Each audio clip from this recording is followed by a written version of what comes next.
The moment Karen strutted up to my porch in her sun hat and wedge sandals demanding pool access for her grandkids, I knew I was in for a long, hot summer of nonsense. I'd moved into the neighborhood only 2 months prior, lured in by the quiet cul-de-sac, spacious lots, and the one rare luxury I'd dreamed of since childhood, a private pool just for me. Not a community pool with screaming toddlers and turf wars over deck chairs. Mine. Paid for, permitted, fenced, and signed off by county code inspectors. The moment escrow closed, I had the backyard transformed into a glistening blue oasis surrounded by palm trees, outdoor speakers, and a cabana. The thing was, my house technically sat within the borders of the Whispering Pines HOA. However, due to a legal easement loophole established in the 90s and grandfathered in by the county, my lot, and only my lot, was excluded from HOA jurisdiction. I wasn't required to pay dues, follow their architectural guidelines, or open my backyard up for community benefit, no matter how many newsletters Karen flung at my door. At first, it was subtle, a neighbor mentioning how nice it would be if I shared my pool, or a friendly inquiry about community splash days that Karen had supposedly organized last summer.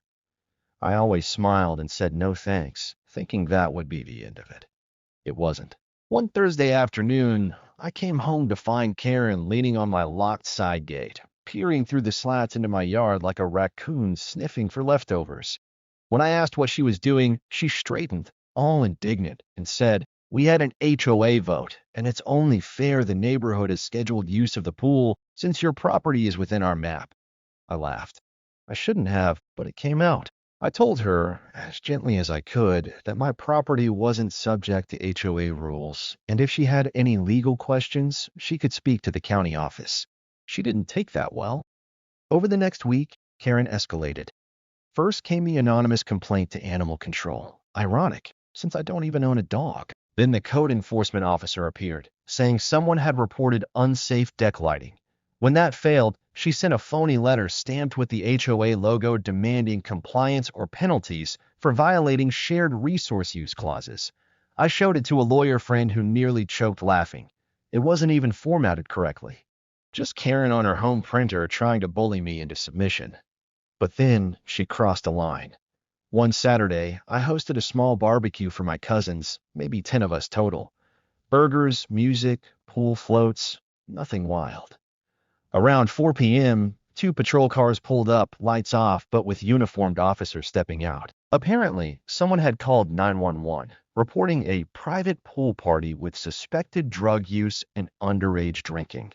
The officers were professional but firm, and I invited them inside to look around. No minors, no drugs, no excessive noise.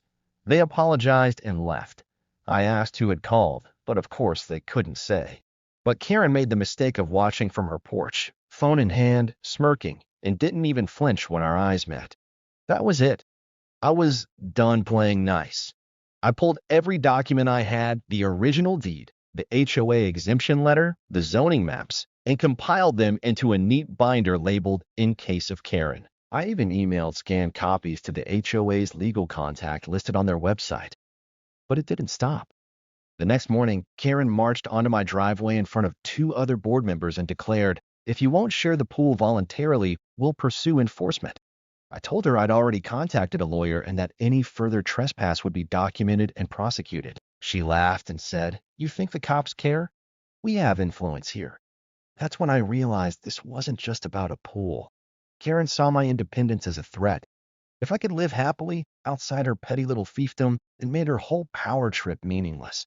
So she decided to make me miserable. Over the next 2 weeks, I was reported to the city for alleged water waste, noise violations, and even excessive sun glare from my pool tiles.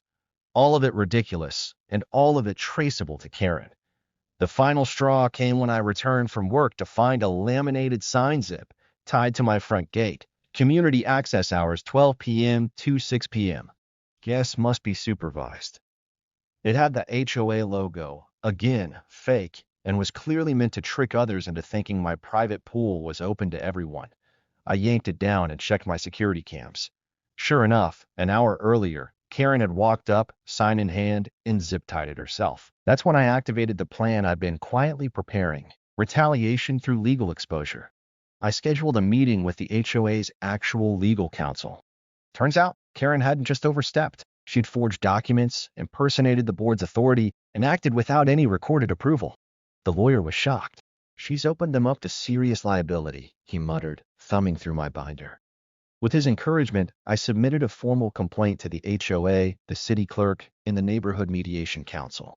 Then I quietly invited a few sympathetic neighbors over, folks who'd also been bullied by Karen's rules about lawn height and patio furniture color. I showed them everything. They were outraged.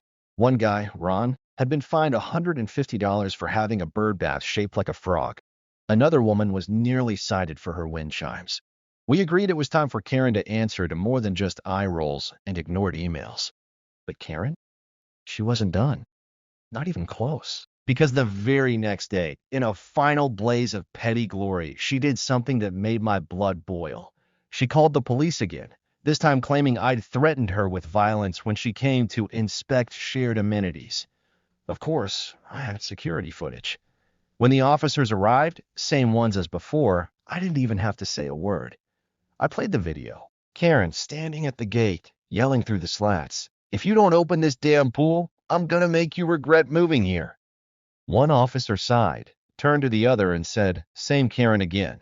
They told me to stay safe, keep the footage, and file for a restraining order if necessary.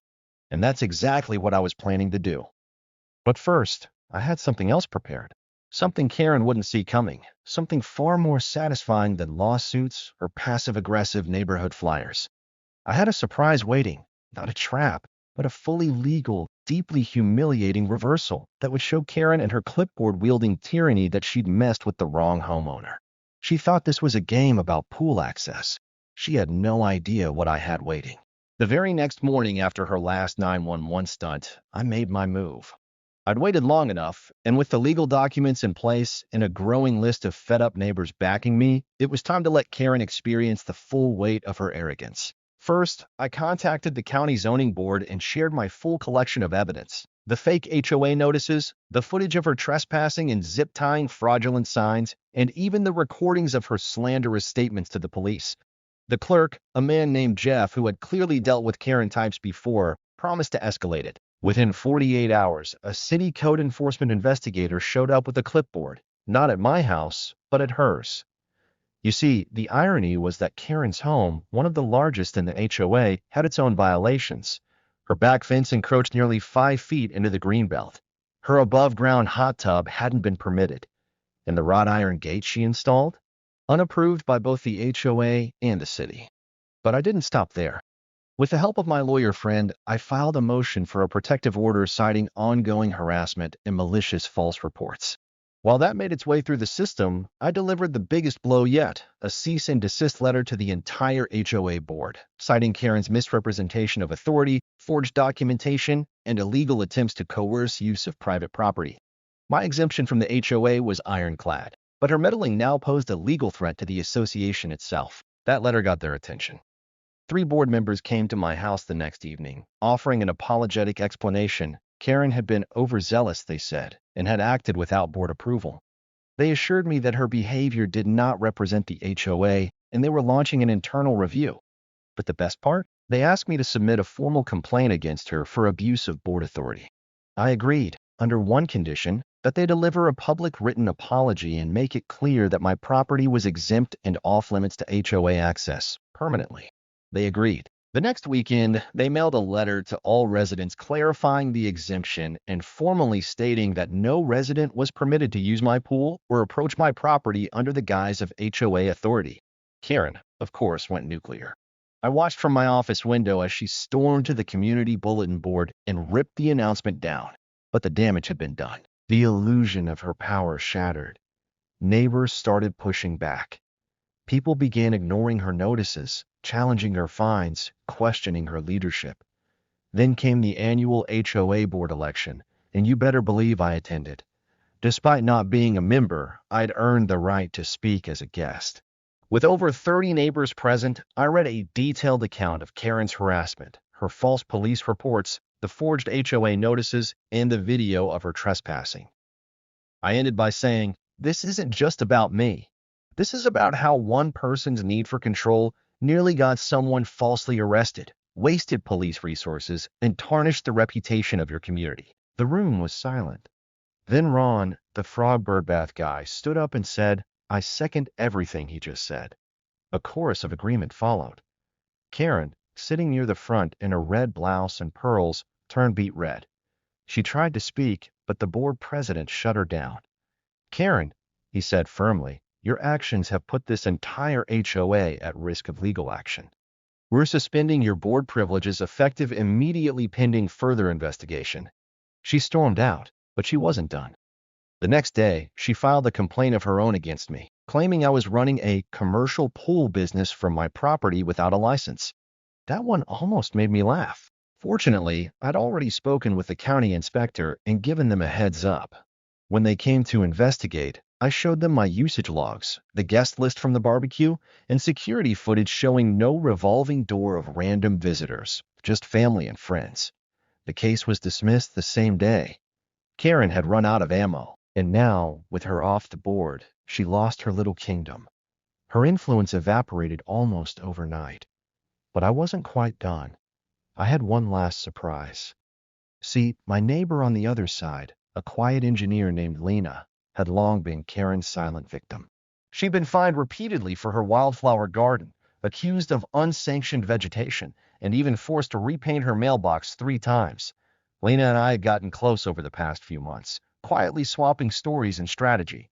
She had recently discovered that the HOA had overcharged her on annual dues due to a clerical error Karen never corrected. So together, we helped her file a small claims lawsuit to recover the excess payments. And she won. Not only that, but the court also fined the HOA for improper financial record keeping. The board had no choice but to issue refunds to every overpaying resident. Karen's pettiness had cost them thousands. As for Karen, she vanished from public view. Her house went up for sale 2 months later. The listing claimed she was downsizing for retirement, but everyone knew the truth. She'd been dethroned. Word spread quickly, and the open house was sparsely attended. No one wanted to inherit her reputation. Before she moved, though, I had the pleasure of one final encounter. She approached my gate, for what would be the last time, and stood there, staring through the slats at the pool she never got to use. I stepped out and met her with the same calm smile I'd worn on that first day. "You know," she said, "you made a lot of enemies." "No," I replied, "you made yourself one." And then I pointed up to the security camera above my porch. "Smile, Karen." She turned and walked away. 2 days later, she was gone. The neighborhood changed after that. The board became more reasonable. People started planting what they wanted, hanging wind chimes, even throwing driveway potlucks. The community began to feel like a neighborhood again, not a dictatorship ruled by a bitter woman with a clipboard. As for me, I kept to myself mostly, still swam every evening, still grilled on the weekends. But now, when I floated in that perfect still water under the stars, I didn't have to worry about entitled neighbors or knock-off legal notices. Just peace, quiet, and the sweet memory of showing Karen what I had waiting: the law, the truth, and a whole lot of patience.